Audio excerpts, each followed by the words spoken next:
Good morning po sa inyong lahat. Magandang umaga. Narito po tayo, papasok tayo ng trabaho. Kumusta na po kayong lahat? Kumusta na ang aking mga amiga, ang aking mga kapinoy-pinay? Kumusta na po kayong lahat dyan?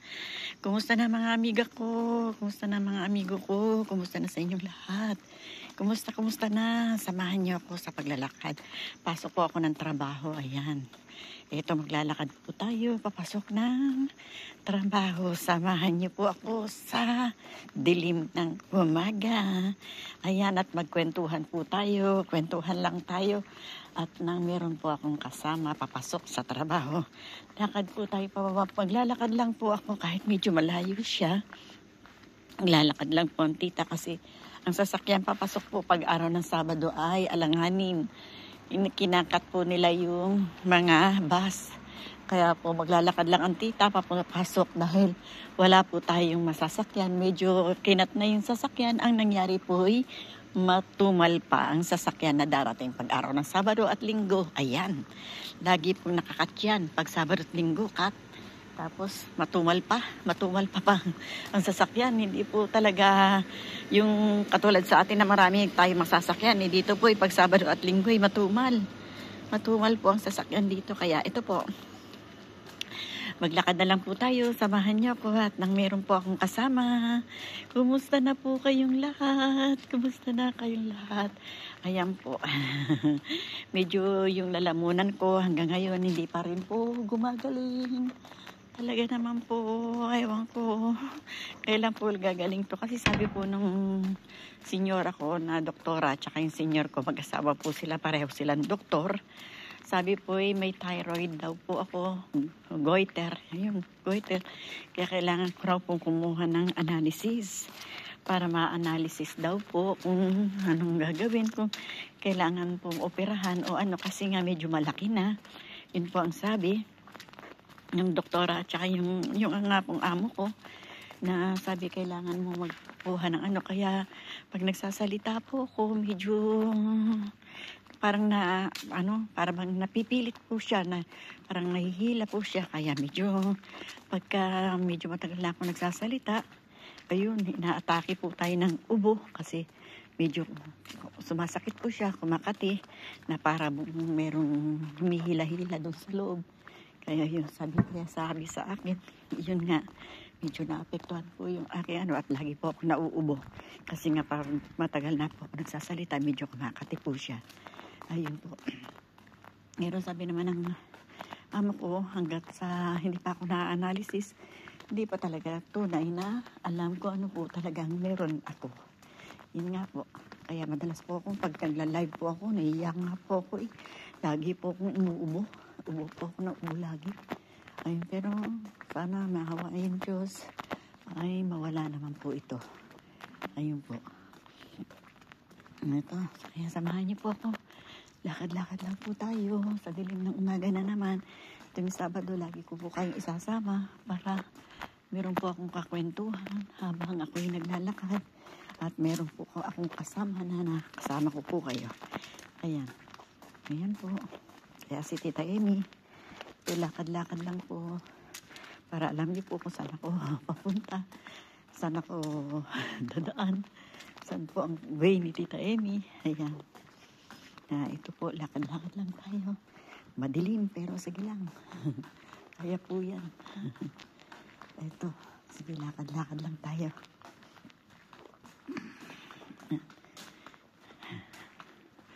Lakad si Tita Amy. Pasok ng trabaho. Ayan. Madilim, pero sige lang. Kasama ko naman po kayo. Kasama ko naman po kayong naglalakad. Libreria. Ito po tayo. Nang makatanaw-tanaw ng magagandang tanawin sa gitna ng dilim. Maganda po dito pag naglagay na sila ng Christmas decoration. Pero kasi po dito, matagal po maglagay ng Christmas decoration. Halos 1 linggo na lang po, Pasko na. Kaya, kita nyo naman po, November na tayo sa Miyerkules, wala pa po rin Christmas decoration hanggang ngayon dito. Matagal po silang maglagay ng Christmas decoration dito. Almost magpapasko na po bago sila naglalagay ng Christmas decoration. Kaya ito, wala pa rin po tayong matanaw na Christmas decoration dito. Hindi po katulad sa ating lugar, sa ating bansa, na maaga pong maglagay. September, mga ber pa lang po, naglalagay na yung iba ng decoration, ng Christmas decoration. Dito po November na, pero ito parang meron na pero wala pa po, hindi po nila sinisindihan. Pero nagsabit na po sila rito, dito sa way na to. May sinabit na po sila. Sinabit pa lang. Wala pa talagang tunay. Ayun. Pero sige lang po. Lakad pa rin po tayo. Lakad tayo sa umagang kay dilim. Ayan, meron na rin po yung mga puno ng meron na rin po yung puno ng Christmas light. Pero hindi pa naman sinindi. Ayan po. May Christmas light na yung ibang puno. Nag-uumpisa na rin po pala Nag-uumpisa pa. Pero maganda po rito pagka halos malapit na po mag-Christmas. Marami na po tayong matatanaw na Christmas decoration na. Magaganda po. Meron po diyan naglilinis. Dito po tayo banda. Ayan. Lakad lang tayo. Umagang kay ganda.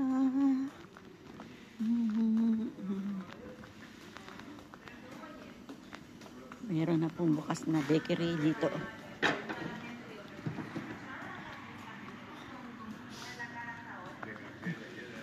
Makakapag-kape-kape doon sila.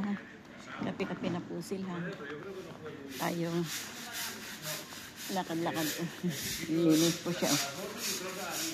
Linis po siya ng kanilang harapan. Linis po niya yung harapan nila. Ayan.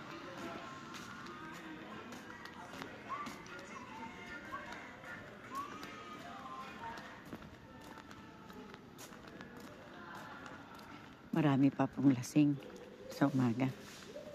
Marami pa pong lasing. Ngayong umaga may lasing pa rin.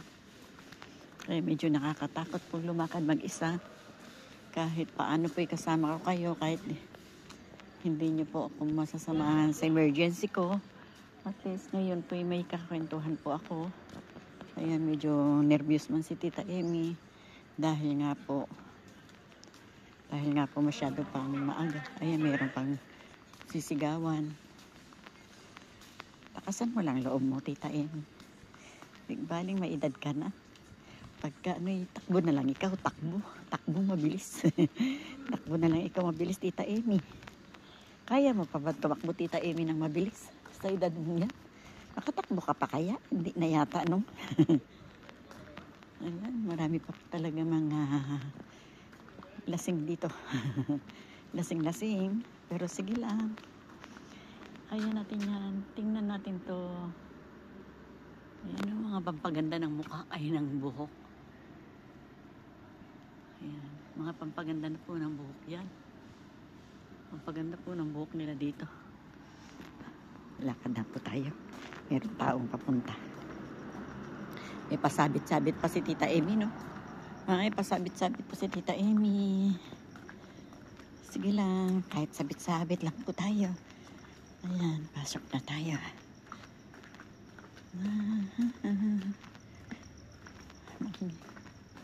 Meron pa tayong katabi. Nagmamadali din po siya. Siya hindi papasok din po tulad natin. Nagmamadali. Ayan, ito'y lasing tong dalawa na to. Yung may babae, wala na chocolate. Wala na pong sapatos. Natanggal na po yung sapatos ng babae. Wala na po siyang sapatos. Alis niya na po yung sa kanyang sapatos.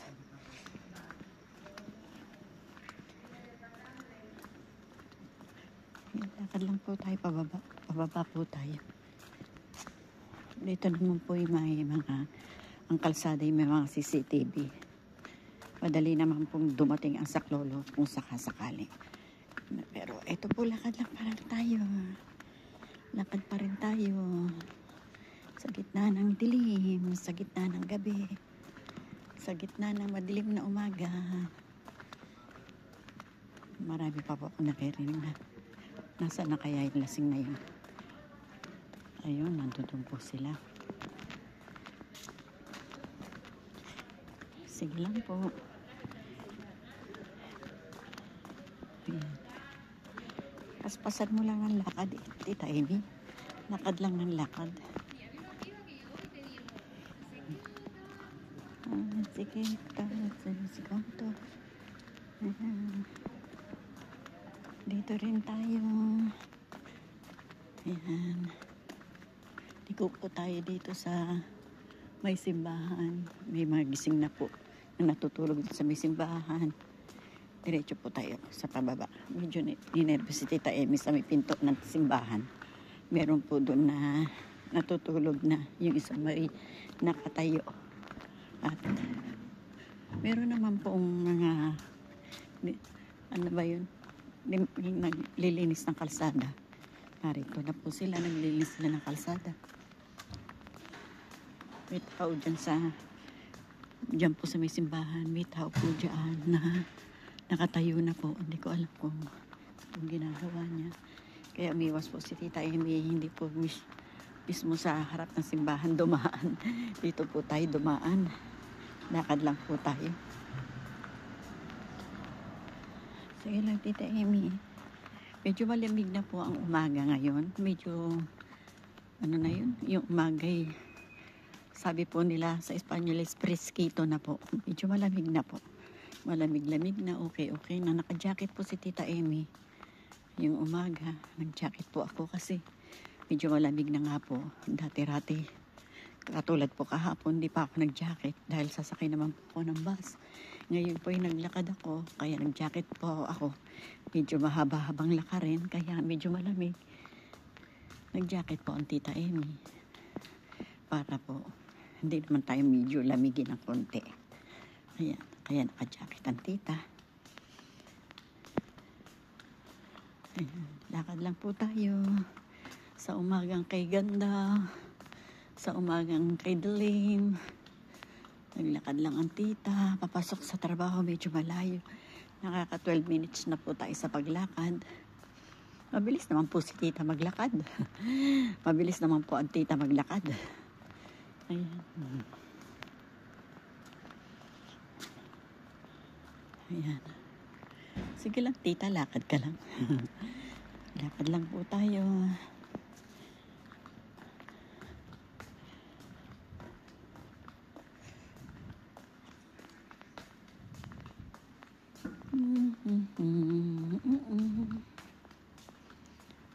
Ayan. Sige po. Salamat po sa inyo at sinamahan niyo po ako. Salamat po sa pagsama ninyo kay Tita Amy. Sa paglalakad papasok sa trabaho. Ayan.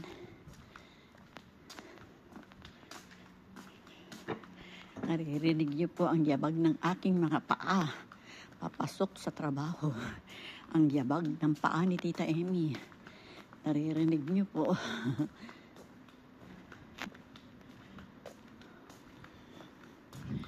Medyo papasok pa yung trabaho. Pasok pa to ng konti. Tumigil si tita. Bakit? Kasi dito po yung mayroong ganyan. Ayan po yung pababa. Pero hindi po tayo dyan. Dito po tayo. Straight pa rin po tayo rito. Tumigil lang po ng konti ang tita. Para po hindi naman po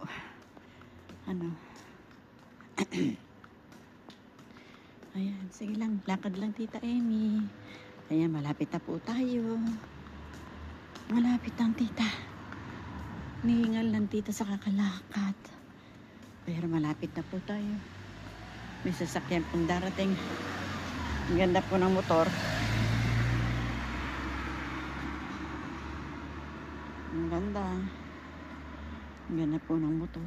Dito na po. Hindi pa tayo dito. Meron pa pong papaba na ganyan. Pero hindi pa po tayo dyan. At meron naman pong paakyat doon. Hindi ko na binidyo kasi meron pong pababa na nakatingin na po sa atin. Ayan po. Pero diretso pa po tayo. Diretso po tayo. Ang baho po ng ihi ng mga lasing. Yan, diretso pa rin po si Tita Amy. Diretso ka pa rin, Tita Amy. Lakad pa rin po tayo. 16 minutes na po tayo naglalakad. Pero mabilis po si Tita maglakad. Dahil nga may konting nervyos. Pero yan, lapit na rin po tayo. Makakarating na tayo. Ayan. Malapit na po yan. Konting hakbang na lang. At ating mararating na ang ating trabaho. Konting lakad pa, Tita Amy. Konti ng tiis na lang. Mararating mo na ang iyong trabaho. Ayan. Lakad pa rin po si Tita Amy. Nung una po, nung hinanap natin to, na nagkasya yung mga susing ating dalay. Narating naman po natin. Kahit maaga pa yun noon. O ngayon, hindi ito yung linggo po yun. Nakailangan, isang buwan na po tayong pabalik-balik ngayon dito. Nakailang Sabado na po tayo. Ting Sabado lang naman po natin ito pinupuntahan. Nakapat na Sabado na tayo. Pero dati po doon to nakatira sa Naga. Sa residential Naga po. Lumipat lang po siya dito. Mas maganda po doon pagbaba ko ng bus. Pagkuha ko ng bus, sa harap lang ng bahay namin. Pagbaba ko naman po ng bus, harap ng bahay nila. Yun po sana maganda noon. At hindi naman po tayo nervyos. Dahil wala tayong nilalakad. Pag-akit natin ng bus, sa tapat lang ng bahay natin. Pagbaba naman po natin, is tapat naman ng bahay nila. O di, hindi po delikado. Eh ngayon po yan, layo na lang. Nilalakad natin at talanganin pang bus. Pero sige lang. Sige lang, Tita. Kaya mo yan. Narito na po tayo. Sa tapat ng building nila. Nandito na po tayo sa tapat ng building nila. Tingnan ko po yung oras kung anong oras na. Kung kailangan po na po natin pumasok o hindi pa. Uy, ano yun? Uy, ano yun, Tita Amy? Silipin ko po kung anong oras na.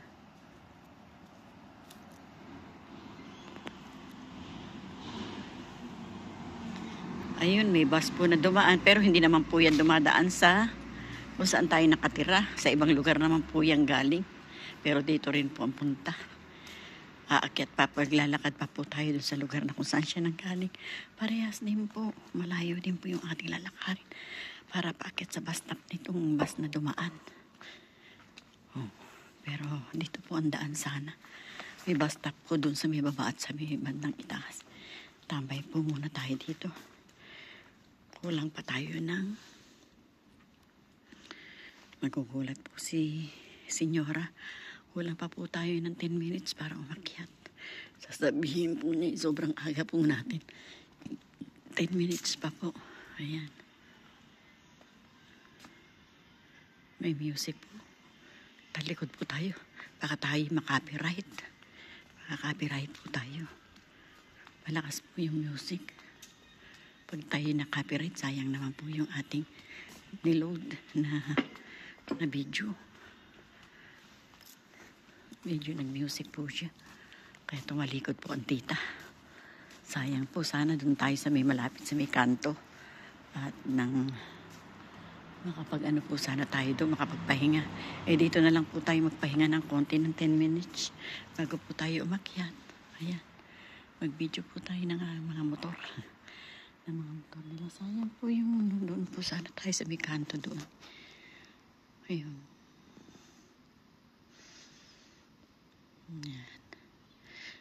Ayan. Kaya paano po mga kaibigan ko? Total narito naman na po ako. Maraming pong salamat.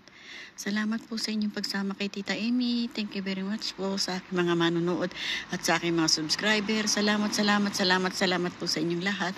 Thank you very much po. Salamat po, ha Diyos. Ingat po kayong lahat. God bless po sa ating lahat. Thank you very much po. Bye-bye.